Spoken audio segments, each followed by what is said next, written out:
Okay, so the car is home. I figured I would sit down here and kind of explain my thoughts on the car, what I like, what I don't like, and what my plans are for it. Things that I like about this car: it was very cheap. It ticks a lot of my boxes that I was looking for. Cheap, it's widely available in junkyards, it has plenty of aftermarket parts, and there's a good following for the car. I can hop online and find answers to questions I might have. And what else did I have? It is a 90s luxury car, so it has gizmos and gadgets everywhere. It has all kinds of things that were kind of like, let's see if this works in the 90s. So it has a primitive version of ABS. It has door hinges that are really complicated and heavy. Basically, it's heavy. It's a heavy-ass car. So I have a lot of work ahead of me to trim out the weight and make this thing easier to kind of toss around a racetrack. Another positive thing, it does share a lot of parts with its bigger brother, the LS400, which means that I have access to bigger brakes from the factory, which can be found in junkyards. I have access to other parts, I assume, that are also available in junkyards. I'm able to save money by getting better parts for the car for cheap by going with OEM Toyota stuff. So my plans for the car, I have a lot of parts that I've actually bought for other projects, which I'm going to be sort of using on this car. I have a set of wheels that I bought for my 91 Eagle Talon. They are off of a 03 Lancer Evolution. Yes, they are front-wheel drive or all-wheel drive wheels, but they're cheap and they will fit, so with some spacers, it should be good. 17x8 Enkei wheels. Like I said, they're off the Evo. You can't really find a better set of cheap wheels because they are really high-quality wheels. Offset is a little bit higher, around, I think it's like plus 35. But for used wheels, they're about the best you can get on the market. They're really cheap, they're really high quality, and I mean, they're Enkeis. Like they're 17x8 wheels, they're gonna be great for me. For suspension, I'll be doing coilovers, I assume something in the $1,000 range, and then I'm gonna eventually be saving up for the WiseFab front knuckles to help with my steering lock.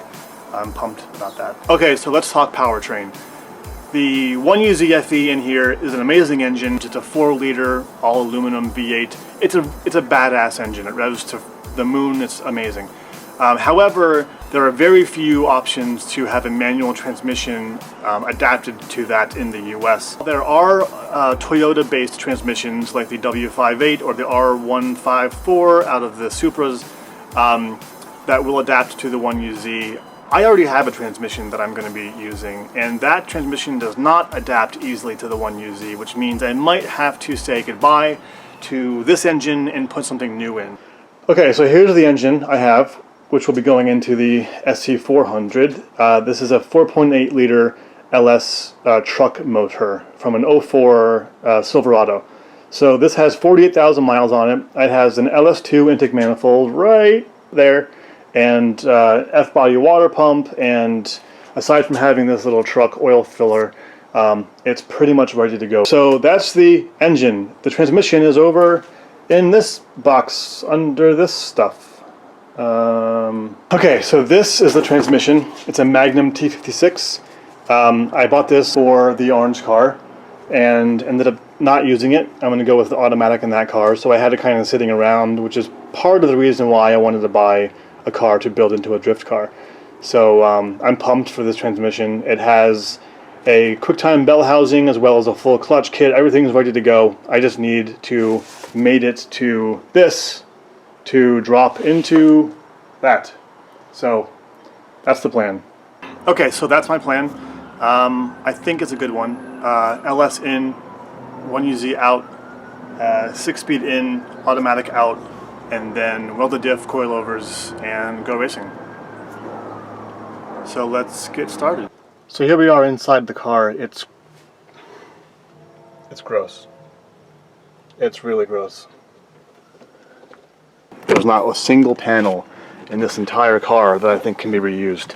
Every single panel has, I mean, this kind of damage, or there's like damage back here. You know, the roof has tears in it. I mean, every single panel inside the car is useless. I mean, all of it. Pretty much this car is going to either be a race car or it's going to a junkyard. First thing I want to tackle on this project is this window tint. It looks like crap, and you can't see in or out of the car very well, and it just makes the whole car look terrible. So I'm going to peel this stuff off first, and then on this side you can see how bad this stuff is up close. So I'm going to grab a razor blade and get started.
Alright, and just like that, the rear window tint is out.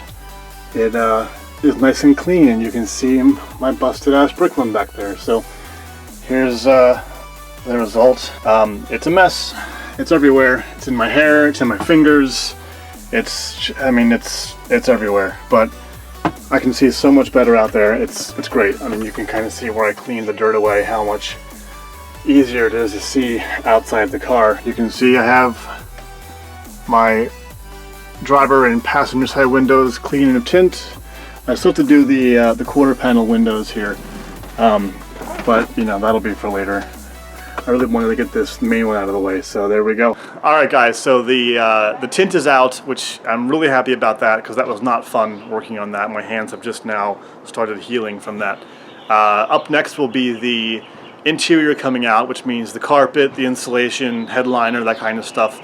And then the following episode will be the mechanical stuff, which I'm really excited about. That's going to be the engine, the transmission, that kind of stuff coming out, and getting the engine bay prepped for the new engine. So I'm really pumped for that. So thank you guys for watching, and stay tuned for more.